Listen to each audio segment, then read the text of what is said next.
if you're looking to do something different, if you're showing me something that is, I hate to use the hackneyed phrase out of the box, but out of the box, well, then I think you're worth 15 minutes of my time. And I may, mainly because I might learn something from you as well. But I mean, if you do have something that I can buy, then I would rather work with somebody that's being creative and tenacious is what we call it, as opposed to being persistent. Persistent sounds like a pest for a reason. Like you're doing something different. You've actually thought about my business. But the stuff today that you get on most of these,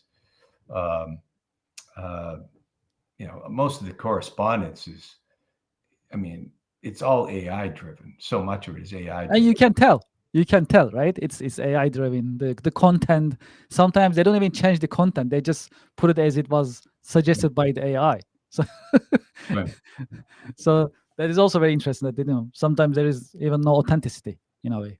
Yeah, it's, but it's, I'm not saying it isn't an integral part of what you do, but this notion where you send out 400 emails and you've done your marketing just isn't.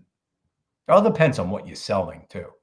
I've never, I'm not selling consumer goods. I'm not trying to hit them 400 times in order to get them to buy a pair of shoes.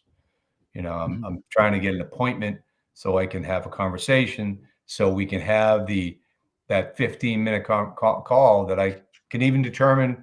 I think I've determined that I can help them prior to it, but after I talk to them, maybe they're not the budget authority. Maybe they're not the right person.